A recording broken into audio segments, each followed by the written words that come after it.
Welcome back to another episode of the Career Vault podcast. And today I'm here with really one of my dear friends, Emily Schneider. And, a lot of my most inspiring clients, they do become friends because the transformation, the evolution that we go through in this process, it's very deep, it's very personal, it's very transformational. And, I could just see right when I met Emily, she was a visionary. She was on the cutting edge of her industry, and she was a high level operator that not only was I inspired, but I learned a lot just working with her. So she's taken the more cutting edge path, which does not surprise me at all. And it's a newer path, but it's actually becoming a path for someone like Emily where she can see tremendous upside and way more potential control and alignment for her values and her career. So I'm going to be talking more about the fractional COO model. And this is a new thing for a lot of people to even consider. It can be very intimidating and it can take courage to rethink how you design and structure your career. And this is why I brought Emily to the table because she's done this phenomenally well, building her brand and creating a valuable output and outcome. So I'm excited to learn more and thank you for making time. You're most welcome. Anything for Olivia. Let's start at the beginning. When we met, you were in transition and you were really focused on getting that next COO role. And, what brought you here to Career Evolved and, where were you at up to that point? Thank you. It was even longer, really. The last 10 years of my life, if you've ever been a COO, um, especially if it's not for an enterprise level company, you know how incredibly grinding it can be. The the CEO COO relationship is an incredibly rewarding, but also an incredibly challenging one. And I had unfortunately gone through quite a few COOs, or not COOs, excuse me, CEOs that I'd been really, really ground down. And and then the one prior to me coming to Olivia was a SaaS startup that I really, really believed in. And the ending of that was really traumatic. And I've always been one of those people that's like ultra confident, comfortable in my own skin, really kind of knew, maybe not had a prescriptive direct path, but like I always knew where I was going. And after the loss of that SaaS situation, um, I went into regular, let's look for a COO W-2 position again. And as the months went by, I was just getting so ground down, just more and more and more. So by the time I came to Olivia, I was like a fraction of myself, okay? There was like almost no Emily left. It was I didn't recognize myself, my anxiety, my self-worth, my entire core, my being was just so raw. And there was a word that Olivia would use a lot, and that was, really brought to our knees. And that was sort of me, but it was more like I was brought to my stomach and was like crawling and clawing my way because I was so low. And so I started the career evolved process. It was one of those things that immediately when I met Olivia, there's just people you connect with and you really, really click with. And she was that immediately for me. I saw like things, like drive, but she had this beautiful, like groundedness and just this consistent strength that I really needed in my life. Um, so I started to go through the Career Evolve program, and I was so low that the first portion of the program at that time was designed to be about a month. And mine really was much longer than that because I needed the healing. I needed that process, um, which incidentally brought me totally back. And then more some because then I could embrace all the things that I had built and learned along the way. And then with being healed through this process at Career Evolved with Olivia and the support people that she had around her, um, it it just I think she used to use the word, like, leveled me up, like, just it brought me to myself, but then it did. It really brought me to that next level where I was naturally evolving anyways. Um, I went into another W-2, COO position after some time, and let me tell you, that was a real grind. It was really, really hard, and, so for those of you and I'm saying that because for those of you who've been looking for a year or 2 years or whatever that is, you are not alone. That is real. I am a fractional COO now, but to give you guys some context, I have worked in 15 different industries. Now, some of that, when I was W-2, I had worked in 9 different industries. So um, I had a really vast experience base. I've worked enterprise level and I've worked small business. I've done startups to just, your average, when I say average, your average 9-figure small business type situation before it goes into enterprise. So I've been all over the place. I've done a lot of things that I'm proud of. I've done things that I'm not proud of and have had to learn from. But to give you guys some sort of like benchmark or, to understand that, I have been in my career, well, this year would be 34 years that I've been working. So it's not from lack of experience. It's not lack of, oh, well, she looks this age. I was There's just gonna so say, you don't look at if anyone's watching on video, they're like, "Wait, what?" thank you. Um, there are so many things that can be put against us or that we all are on our own journey and we struggle, but I think what I'm trying to say to you right now is whatever the ugly is and however much pain you're in right now, um, there is somebody out there who's experienced a quarter or a part or all of, and no matter how successful that I was to be brought down to that level, it is possible. Okay? You can be hyper successful and be dropped down that far, and you can get out of that. You truly can. And Career Evolve for me was that first stepping stone to coming back to myself. And I'm just so impressed by someone of your power and the level of success and elite level, you know, peaks that you've hit to have the strength to be so open and vulnerable. It's unseen in this current world, right? And so I bring this up because me and my team, we speak to hundreds of executives, especially at the C-suite, and many are very emotionally disconnected and disassociated, and they don't understand that fear is running their entire program. And so for you to acknowledge that openly, I just want to thank you because you're saying what so many are afraid to say out loud when they're going through this. Because nobody expects these transitions to be as hard as they are. Mhm. Yeah, it's really scary. And I'm not going to lie, like, because of everything that I went through and where it put me back, it is really hard at 49 years old to be like, oh my God, in some ways, I feel like I'm so starting over. And that's terrifying, from a financial standpoint and whatnot, to be in those types of positions after, especially where you were. And you're not alone. It's just real. It's just life. And it's total bullshit. Sorry, everybody. It is.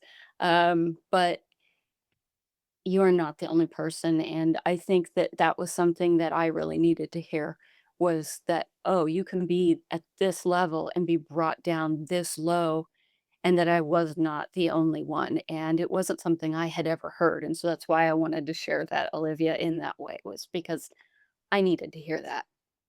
And it didn't take long for you to become, like, the bright light within our executive community pretty quickly once you got back to who you are, right? Yeah. You already Yeah. and this is the thing, your value, I saw it immediately. It hadn't gone anywhere, just the container needed to be rebuilt, and you needed a reboot to get the vision back, and so how did you shift from obviously, I'm really curious about the transition from COO to fractional COO because that's a new age career path, but it is what I'm seeing for COOs right now, it's the highest upside ceiling for your value, and it's actually creating more freedom and income for others I'm seeing who've taken this path. So it does take courage, but there's a lot of stigma around the word fractional and for someone like yourself, you probably spent your whole life putting the idea of safety into an organization to now take that identity on as you're the product and the biz dev, and you have to create demand and you're building a brand. It's a lot. So what made you even want to consider that leap? Well, the COO position that I went into after career evolved, the company had a major shift. And at first, when it happened, I was like completely freaked out. I was like, dear God, I'm just starting to find ground again. And this is happening. And I went through a day or two of complete freak out. And then I realized, I was like, why am I why am I trying to force something that is no longer serving me? Why am I going to even consider trying to find another COO job?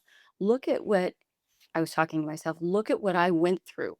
Look at that roller coaster and having gotten to the finish line 5 or well, it ended up being 8 times with different organizations for at the last hour the COO or the CEO, excuse me, to turn around and say, "I'm just not ready.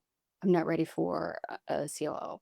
And I thought, I can't go through this anymore. And it was sort of like within those couple days, there was like this light bulb moment, and I was like, "Why don't I go fractional?" Um, I would no longer be basing my security on somebody else.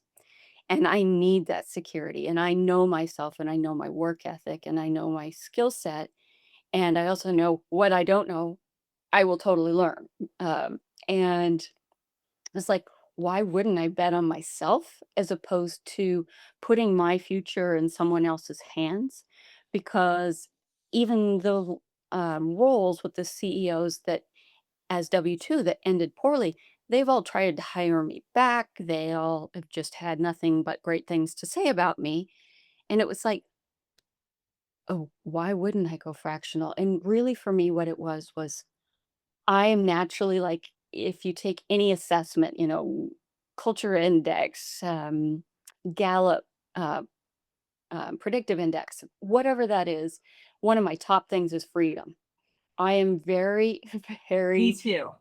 yes, yes, I am very much a lone wolf, and I crave that freedom in all things across the board in my life, and so whenever I take one of those assessments, it's always the first thing that's, like, really, really high for me, and I realized if I'm fractional, I can finally have a healthier life because I can start to balance. If you've been a COO, you know, you've got a CEO calling you at 4 in the morning, you've got a CEO texting you on the weekends and sending you emails and doing all these things, and I went, "Okay, I was always just, like, on edge constantly when I was in W-2. So it was kind of a culmination of, okay, well, I know how to brand, I know how to market, but more importantly, even if you don't know those things, you can learn them. But it was like, I will bet on myself all day long as opposed to being in a position now where I have to hope and pray that my security is all that I'm willing to put that back into another W-2 position, and for me, it was a no-brainer.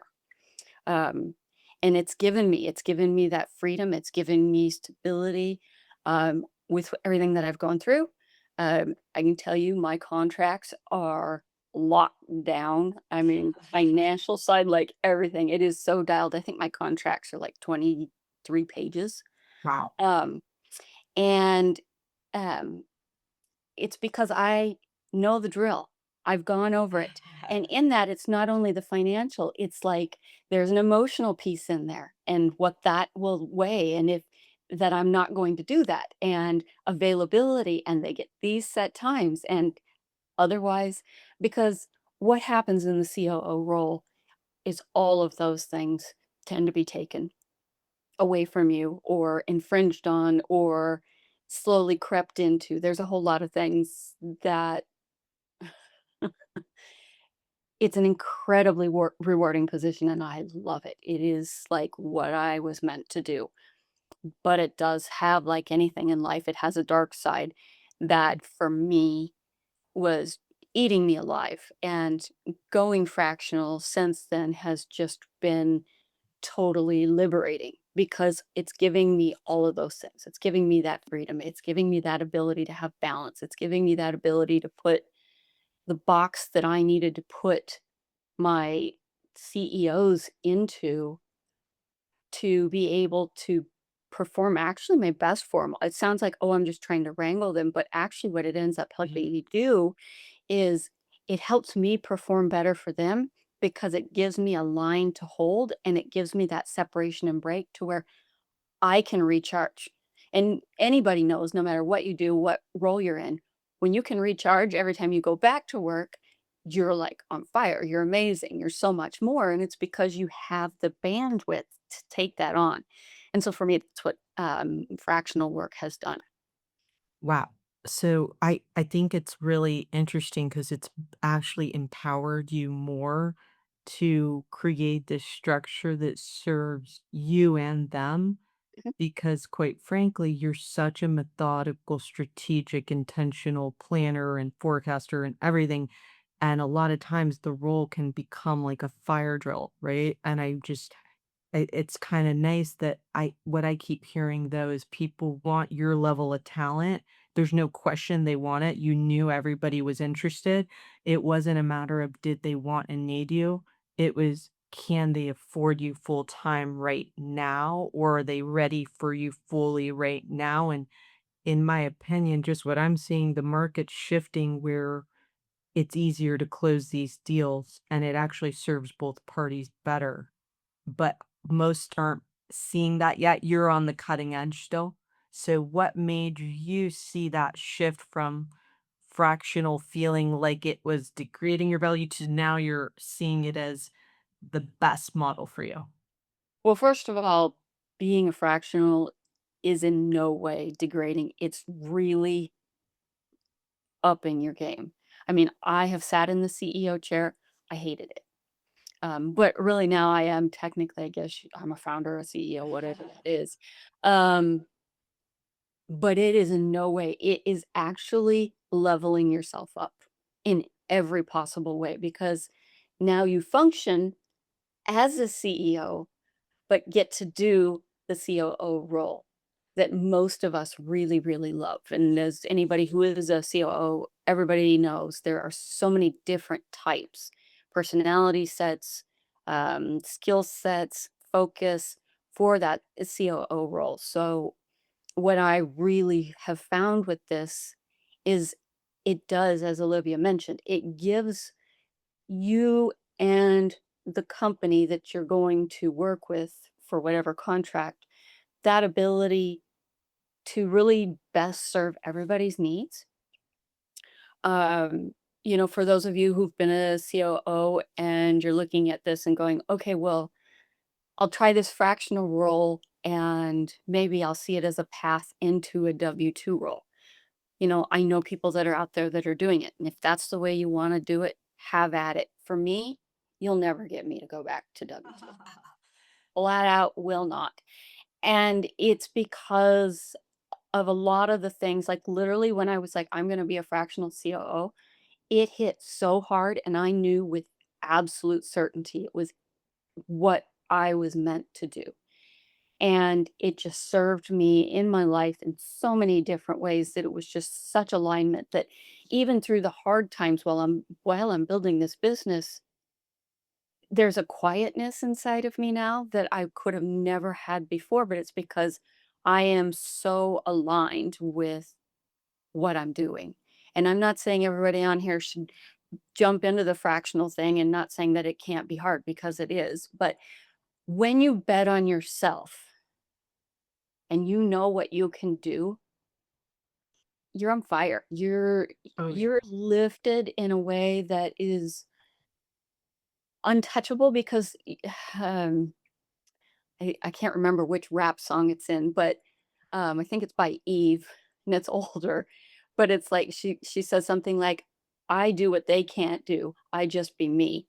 And when you realize, you're like, okay, this is that. And you're helping the employees, you're helping the CEO, you're helping yourself. Like for me, it was just, it's made me so happy. And I'm so glad that it was just light bulb moment and that I've done it. Absolutely, and I think that I can sense that you're really in alignment because just the energy, the passion, the joy, the flow, and just watching you and just even here today, I can just tell you look like you've aged backwards a decade. So, and I mean, that's the vibrancy, right? You can see the energy coming through you. So I just wanna bring something up that it was really interesting that you keep saying, but you talked about really upping your game. How have you upped your game?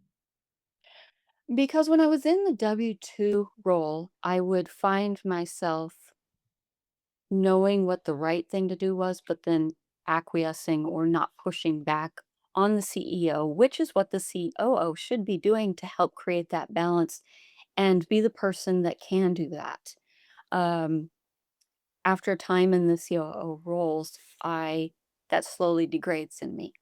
Um, and what that does is when that starts to degrade, my clarity, my immediate decisive, like I know because I do know, that self-doubt, that self-worth, all of that when I'm in that role, it gets hit on different levels. And it's constantly a fight back and forth. But because there's always that fear, at least this was my case, there was always this fear that, okay, because I'm W-2, if I step too far out, I might not have a position, even when I knew it was better for the company. But don't push back or don't say this or say absolutely not because, and here's why X, Y, and Z. Um, there's always, for me, it was always that little bit of sense of fear. And what's so nice for me about that fractional role is it's allowed me to, when I say level up, it gives me a line so I can stay at my best self to help the company, to help the CEO, to be able to continually push back when it's necessary, not on every single thing because it's not necessary, but just to maintain my self of center and not be so afraid of different components that I'm able to best serve everyone. And that's really leveling up for me. I mean, that's if I can raise everybody around me and do it in a way that it's also raising me, that's kind of a no-brainer. Yeah, that's phenomenal. And it sounds like you're more in your power. And I think that the transformation of owning fully the worth, the value Mhm. versus, and that's a big shift, right? Getting paid for your time and output versus now more about your presence and your impact as how did that shift with all of this? Well, one of the things, and there's a lot of different ways, but I don't work by the hour. I have retainers based on the complexity and scope of the engagement. Um, I've always been very, very good at negotiating. But one of the things when I came to Career Evolved, Livia was like, okay, you are so run down. I want you to read this book. And she said, you've got to read this book, Worthy. And it's by Jamie Lynn Lima Kern or Kern Lima. I can never remember her name. Anyway, Yeah. she was the one who founded It Cosmetics. Absolutely fabulous. She'll now she's got podcasts and she's like one of Oprah's best friends and it's crazy. But she founded It Cosmetics, ended up selling it for hundreds of millions of dollars to L'Oreal, and it was the biggest company that L'Oreal had ever purchased from a woman at the time. And this book, Worthy, it and I've actually since one of my, current female CEOs that I'm working with, because she's having a lot of imposter syndrome, I recommend it to her, and she absolutely loves it. But even if men or women, there's always this sense of like, I always had a ton of confidence, but not a lot of self-worth. And this book and Olivia, the combination of healing and what that gave me was incredible. And, there was something you had asked me in the beginning of that, and it completely, whoop, left my mind. So what Yeah, so it's like a shift because now you're like a premium product. You're not a person producing outcomes always available. It's a Yes. big shift in how you're delivering and perceiving your value. And I think so many operators struggle to actually own their worth from a identity perspective versus what their output and time is. Mhm. So you made a huge shift mindset wise to even be able to own that worth to package and productize yourself. Mm, So what was the biggest shift that got you to get that big leap? Because you're obviously able to command more for your value and your time.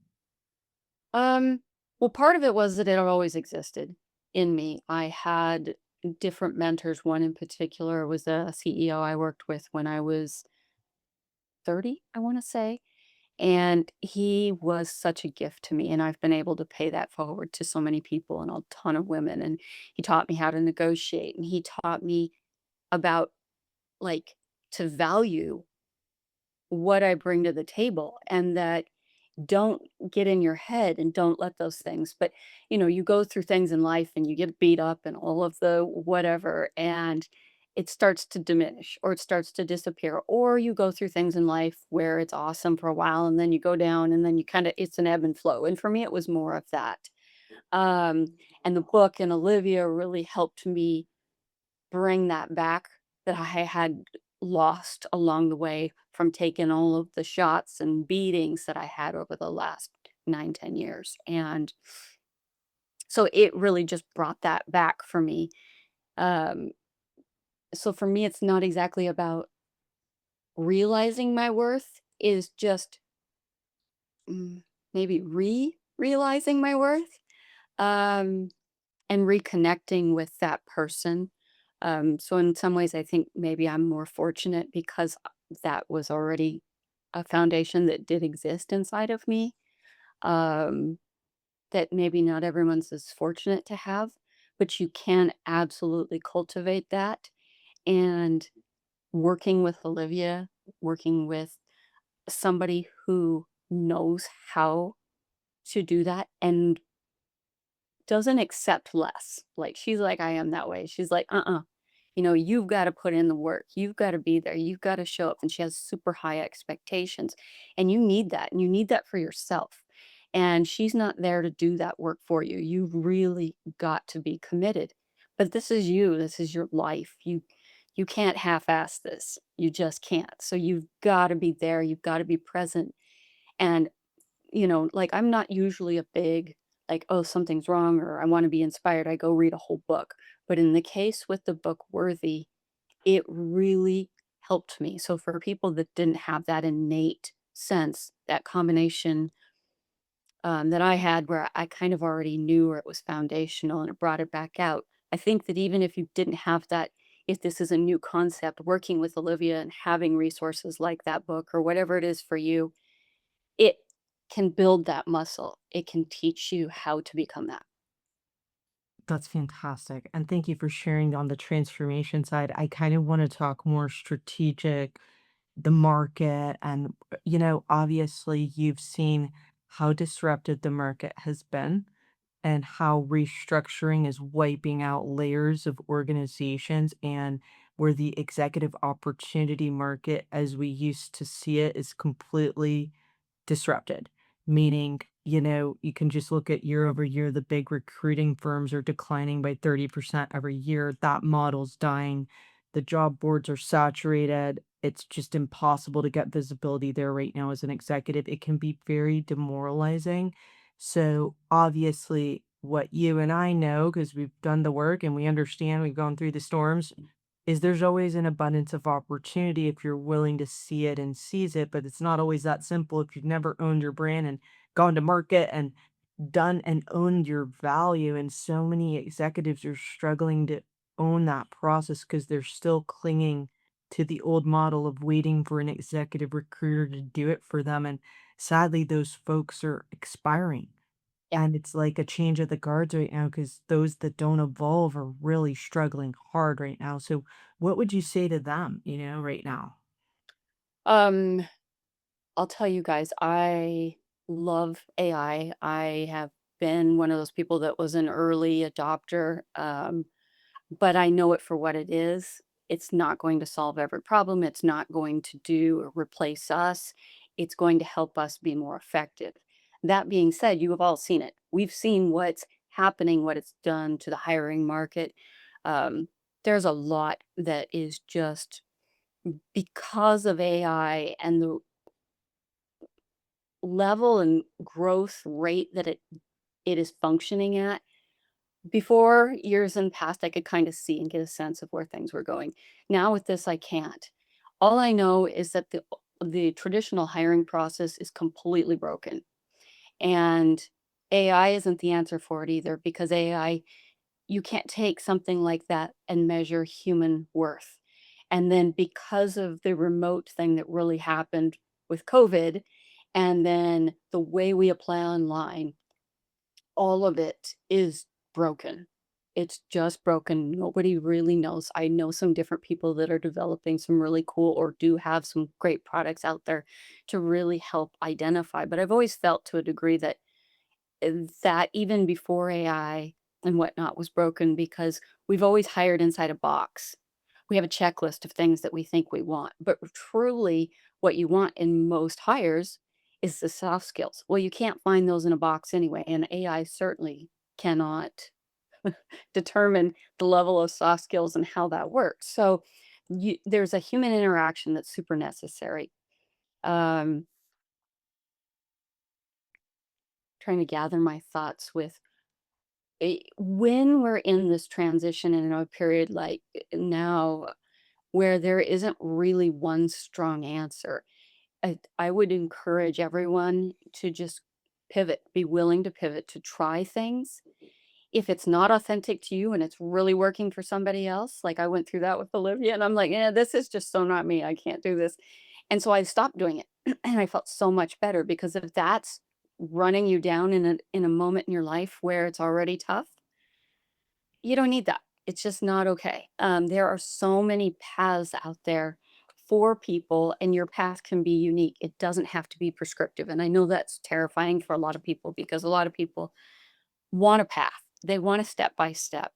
And that's not where it is right now. And even if that scares you, you need to let it just kind of sit with it and accept it, because it isn't what it is. Yes, there are, referrals and connections, but even reaching out on LinkedIn and trying to develop something rapport wise in the ways that we traditionally do it no longer works, because everybody's doing it.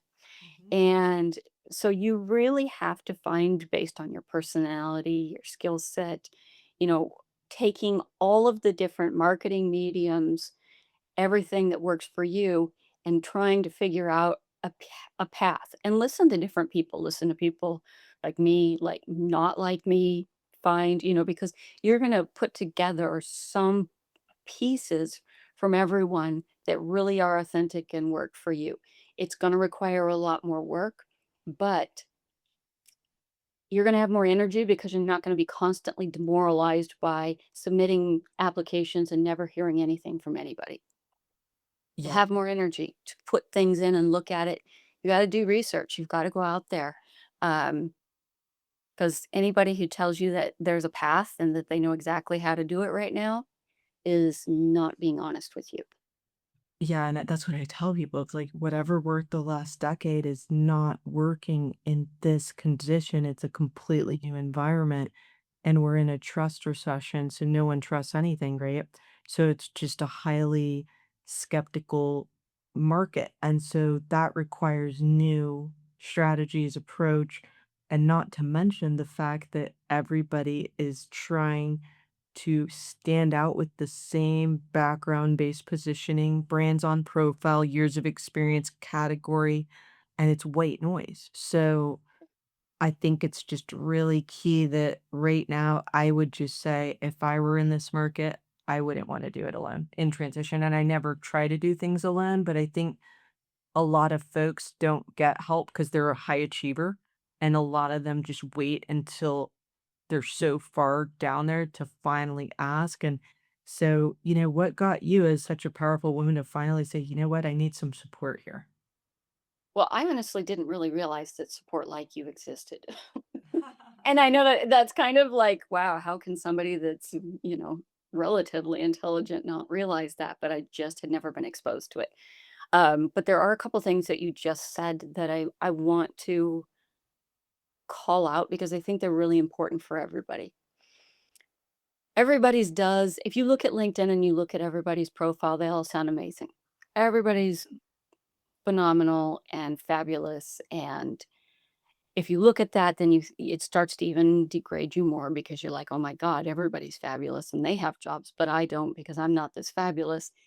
Remember, everybody's putting their best foot forward. But as Olivia said, now everybody, it's white noise because everybody looks the same. So the trust component of what she said is really, really key. Um, because we're all now able to leverage AI to produce such good content, if we have the ability to self check and go, okay, this is like an intern, super awesome, but I've got to go back through and correct a lot of things. It's still not human. And one of the things I think as a C suite executive that's going to be really, really important, and you see this in some of them, but to be willing to not have it written perfect, to be Mhm. willing to write something like you would say something to somebody, to embrace the humanness that AI can't touch, to be who we are, because that authenticity, that realness, that's what builds trust. And I don't know where all of it's going to go, but if you focus on building trust, that is always going to be a key component. So, sorry, I just had to wrap that Mhm. back because you said that, and that was so important because although I don't know either what's going to happen, that kind of a focus in whatever medium and however you want to do that, there is no loss ever of time or value in focusing on that. Well, you understand this just as much as anyone, really, because you're selling to the CEO and you're their right hand, and that's a highly emotional sale. And quite frankly, like everyone's white noise with the buzzwords and the pitches, but what they miss is the emotional attunement and resonance, which you can't just piece in.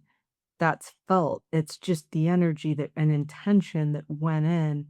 And that's the human component that so many people in the tech space are missing. And it's bringing a lot of junk and just a lot of noise, right? So being able to stand out through the noise is really about getting back to humanity. And and I know how savvy you are at AI, so I'm glad to hear that you say that because it'd be easy to go high volume, high automation, right?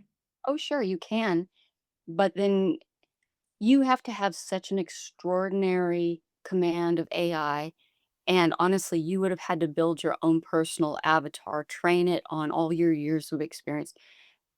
99% of the people out there don't have the time, the knowledge, the skill set to put it, because that's a full-time job in and of itself to create that. And even then, I don't know how close a synthetic self would ever become. Um, we need humans, even us weirdo lone wolves like myself, who that functions super well. and that always has been by myself. We still need people. Now, sometimes I have to remind myself that, but yeah, y- that that relatability, that humanness, it will always be what truly connects us. And whatever you do throughout your process when you're trying to look for something else, that's the key. It is. Look at how to build trust. Be And yourself, be authentic. This is going to be something, okay, I got to tell you this side note, but this is something really important I have to share that Olivia trained me and taught me that still to this day freaks me out, but is so crucial. And it kind of falls in the same vein. She's like, Emily, I'm going to give you a task. And I was like, okay. Cause I'm like, yeah, bring it on. I always like, okay, give me something to do. I'm going to do it. And she goes, I want you to only do 60%. And like even now, it still gives me like I get like goosebumps and I freak out a little because like, wait a minute, what did you just say to me? And I still have to apply that to myself and remind myself of that. And the reason I bring that up is when we're executives and we're out there and we're marketing ourselves, that's like being willing to be human and not have everything scripted and perfect. It's not 60% in a way, but it is kind of in a way because it's not perfect.